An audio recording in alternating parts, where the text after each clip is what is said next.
तरह छटपटाहट है बीजेपी में। जिस तरह की भाषा का उपयोग कर रहे हैं, इस बात का परिचायक है कि उनका जो जहाज है वो डूब रहा है। और एक तरफ भारत का संविधान है और देश की जनता है, दूसरे तरफ वे लोग हैं जो बड़े संपन्नवादी लोग हैं, जो मनुवादी लोग हैं, जो देश के संविधान में विश्वास नहीं करते हैं, वैसे लोग हैं। लड़ाई सीधा सीधा संविधान बनाम मनुवाद का है। हरा पाएंगे आप लोग 2024 में? जनता हराएगी। जनता मन बना ली है, जनता तैयार है और जनता के तैयारी के से आधार पर ही ये विपक्षी एकता।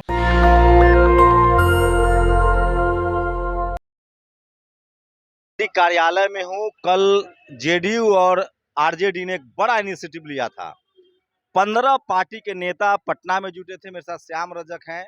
लोग कह रहे हैं कि आप लोग डर गए हैं, भ्रष्टाचारियों का जमावड़ा लग रहा है पटना में। उनसे पूछिए ना कि भारत के बैंकों का चोरी किसने किया है, भारत के सार्वजनिक प्रतिष्ठानों का औने पौने दाम में बेच करके चोरी का किसने किया है।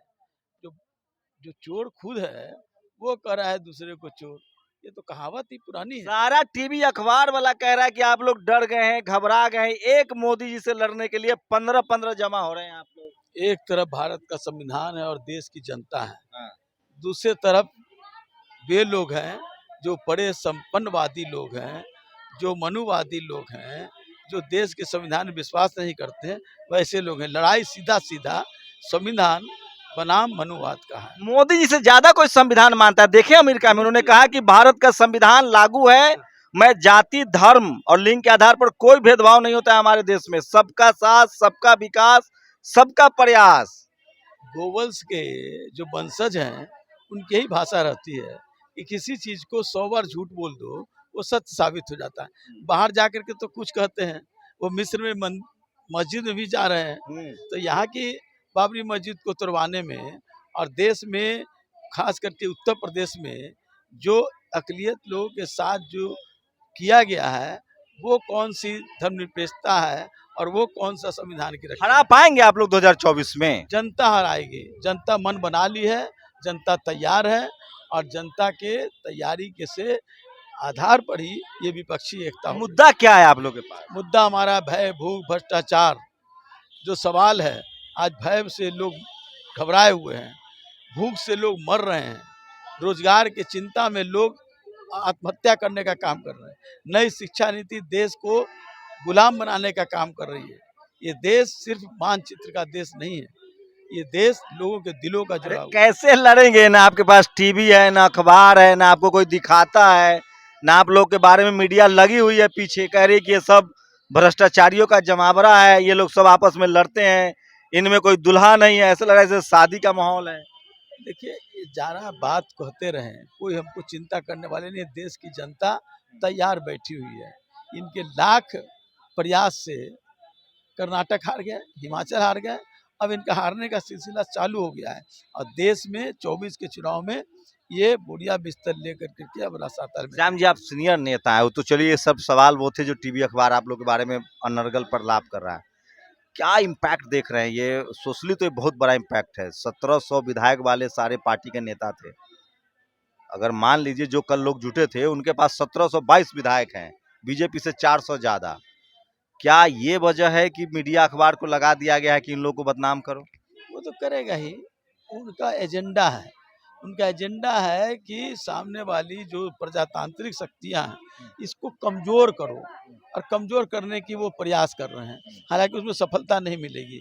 देश का इतिहास है कि कोई भी प्रजातंत्र को, लोकतंत्र को, संविधान को कमजोर करना चाहा है वो खुद नेस्तनाबूद हो गया है।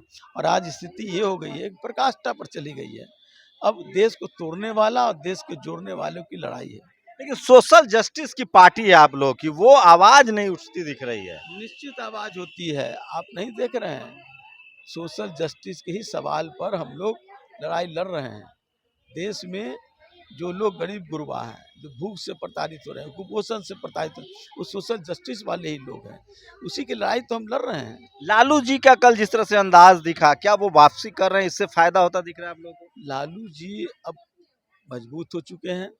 जो अस्वस्थ थे अब स्वस्थ की ओर जा रहे हैं और अब वो उनकी अगुवाई में, उनके नेतृत्व में इस तरह के लोगों को संगठित करके और देश की जनता लालू यादव के प्रति सम्मान करती है, और वो हम लोग के लिए एक। आपकी पार्टी पर बहुत नजर है और पटना से आप लोगों ने रैली की, अगर नहीं जीत पाए, नहीं हरा पाए, तो समझ रहे हैं 2025 भी गंवा देंगे आप लोग। अगर 2024 में नहीं कुछ कर पाए आप लोग, तो 2025 में कह रहे हैं कि हम स्वाहा कर देंगे इस बार आरजेडी को। वो कहते रहे, वो तो 2024 में भी हम लोग को स्वाहा करने वाले हैं, इसके पहले भी स्वाहा कर रहे थे, कहाँ चले गए। लेकिन कास्ट इक्वेशन तो साध रहे हैं वो। बिहार की जो सोशल जस्टिस की राजनीति है वो बीजेपी कर रही है, पिछड़ा उनका राष्ट्रीय अध्यक्ष है, उनका हर जगह जिला अध्यक्ष बना रहे हैं, राष्ट्रपति है।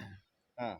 उनका पिछड़ा प्रधानमंत्री है। हाँ। सवाल पिछड़ा और आदिवासी और दलित का सवाल नहीं है, सवाल जो आम आवाम है उनको, वो जो पिछड़ा है, वो जो दलित है, वो आदिवासी है, उसको क्या मिल रहा है, उसके साथ शोषण हो, उनका भैया दोहन हो, और उसमें से किसी के को निकाल करके आप शीर्ष पर बैठा दें, ये जनता मानने वाली नहीं है।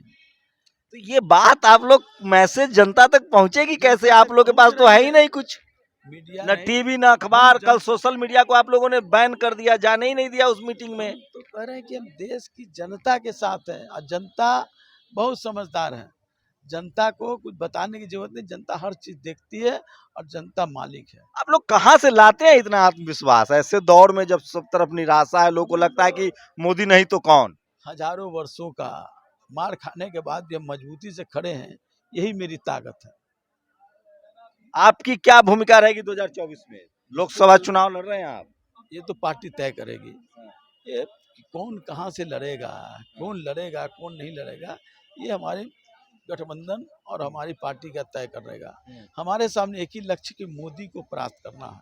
कल क्या आप अपनी तारीफ में ही कुछ कहिए। कल जो 15 लोगों को आपने जुटा तो दिया, लालू जी भी थे, नीतीश जी भी थे, तेजस्वी भी थे, क्या लगता है आप लोगों को उससे कुछ फायदा दिख रहा है? आपका आकलन क्या, एकदम ईमानदारी से बताइए, पार्टी पॉलिटिक्स से ऊपर। जिस तरह छटपटाहट है बीजेपी में, जिस तरह की भाषा का उपयोग कर रहे हैं, इस बात का परिचायक है कि उनका जो जहाज है वो डूब रहा है। और यही छटपटाहट अमित शाह जिस तरह की वक्तव्य देने का काम कर रहे हैं, और जिस तरह भारतीय जनता पार्टी के हर नेता उसी वक्तव्य को दोहराने का काम कर रहे हैं, इस बात का परिचायक है कि वो घबराहट में, छटपटाहट में, और उनका जहाज अब डूबता नजर आ रहा है। तो सोचिए, मीडिया में जो रिपोर्टिंग हो रही है, 1722 एमएलए के जो दल थे, जिनके पास 1722 एमएलए हैं, 400 ज्यादा विधायक अभी भी अपोजिशन के पास है। अगर जगन मोहन रेड्डी और केसीआर तेलंगाना के मुख्यमंत्री को छोड़ दें, आंध्र प्रदेश के मुख्यमंत्री को छोड़ दे, नवीन पटनायक को छोड़ दे, उसके बाद भी 1722 एमएलए उन लोगों के हैं जो कल मीटिंग में शामिल थे। बीजेपी से 400 ज्यादा एमएलए हैं। लेकिन टीवी अखबार कह रहा है कि इस गठबंधन से कुछ नहीं होने वाला, इन लोगों के पास कुछ नहीं है। सवाल यह है कि जो अपोजिशन के जो 15 नेता कल मिले थे, उनका देश के आधे हिस्से पर उनकी सरकारें चलती हैं, और बीजेपी से 400 ज्यादा उनके पास विधायक है। क्या 400 ज्यादा विधायक लेकर अपोजिशन के नेता 2024 में कमाल कर पाएंगे? टीवी अखबार तो कह रहा है कि नहीं। आप लोग की प्रतिक्रिया क्या है? आपकी प्रतिक्रिया बहुत जरूरी है कि आप श्याम रजक जी की बातों से सहमत हैं कि 2024 में बिहार की राजधानी पटना से जो आंदोलन शुरू हुआ है, जो यूनिटी बनाने की काम शुरू हुई है, उसका असर दिखेगा। अब समय बहुत कम रह गया है। राहुल गांधी ने तो यहाँ तक कहा है पटना में कि राजस्थान, छत्तीसगढ़, मध्य प्रदेश भी हराएंगे। सवाल लोग ये पूछ रहे हैं कि गठबंधन कब तक चलेगा? बस वही आखिरी सवाल, ये गठबंधन चलेगा या फिर टूट जाएगा? टूटने के लिए नहीं जुटा है, ये जुटा है तो और मजबूती से देश की जनता की आक्रांत जो है, पीड़ित है, उसके हिफाजत के लिए, देश की हिफाजत के लिए टूटने वाला नहीं है। ये और जुटेंगे, और लोग भी आएंगे, आप देखते जाइए। तो सोचिए, अगर मीडिया आपको इग्नोर करे तो समझिए कि आपकी ताकत नहीं, लेकिन मीडिया जब आपकी क्रिटिसाइज करे तो समझिए कि इस गठबंधन का कुछ तो असर होगा। लेकिन सबसे ज्यादा जरूरी आपकी प्रतिक्रिया, आप कैसे सोचते हैं? क्या बिहार से जो गठबंधन शुरू हुआ है वो 2024 में अपना कमाल दिखा पाएगा?